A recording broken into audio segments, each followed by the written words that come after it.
हमारे जितने भी माता एवं बहन जल ढारने के लिए आए हैं कृपया लाइन में चले और धक्का धुकी नहीं करे। और हाँ, एक जरूरी सूचना, यहाँ पे लफुओं का टोली आ चुका है, आप लोग सावधानी से रहे और बाबा का नारा लगाते चले। डीजे सूरज तिवारी का नारा है, बाबा एक सहारा है, बोलबम का नारा है, बाबा एक सहारा है, बाबा नगरिया दूर है, जाना भी जरूर है, बाबा नगरिया दूर है, जाना भी जरूर है। घर हमारे हवे जिला मोतिहारी, धारे बदल हम सबसे अगाड़ी। डीजे सूरज तिवारी क्या बोल रहे हैं? घर हमारे हवे जिला मोतिहारी, धारे बदल हम सबसे अगाड़ी। कि जदि करी रुकावट लफुआ सन के टोली। ए भाई, हम खाली मोतिहारी के ना पूरा जिला के लफुआ है। मार देम गोली देव घर में दे बोली, मार देम गोली देव घर में दे बोली, मार देम गोली देवा घर में जे बोली, मार देम गोली चल धारी में जे बोली। तो कहता है नीम की लकड़ी कोई चंदन से कम नहीं, कहता है नीम की लकड़ी कोई चंदन से कम नहीं, और मेरे बाबा का धाम कोई लंदन से कम नहीं।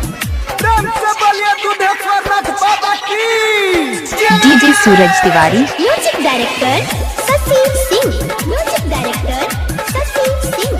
पेन्हनी है गेरुआ कपड़ा, केहू करी नहीं लफड़ा, सभे कमर लचका है, गला बची नहीं कचरा।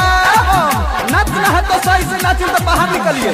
पेन्हनी है गेरुआ कपड़ा, केहू करी नहीं लफड़ा, सभे कमर लचकाई, गाना बजी नहीं कचरा।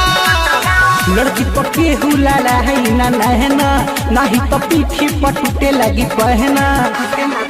हरी खा के आइल बानी घर ही से भांग के गोली। सुन लो, यहाँ लौंडिया बाजी नहीं चलेगा, क्योंकि बाबा का धाम है।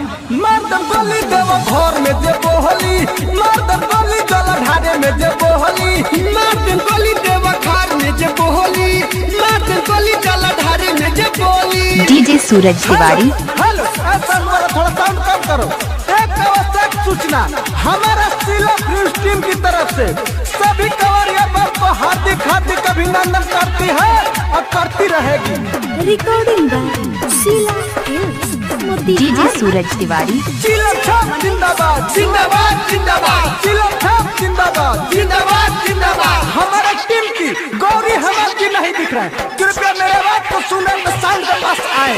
बोलबम का नारा है, बाबा एक सहारा है, बोलबम का नारा है। सुना ससी राइतो राधे, चला जानी आगे आगे, लाइन में रह तू खड़ा, नहीं तो लाठी लगी बाजे।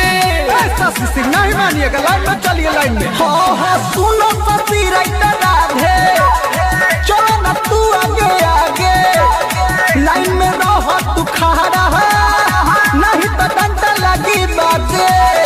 रोहित गुडू अशोक के बोला हवा, मिथलेश कन्हैया के गाना बजा हवा। होके भगवती में मगन डीजे पर सब के हुडोली। सब कंवरिया बम मेरे डीजे के पास आके नाचे। ए मार दम गोली देव घर में दे बोली, मार दम गोली देव घर में दे बोली, मार देम गोली चल ढारे में जे बोली, मार देम गोली देव घर में जे बोली। डीजे सूरज तिवारी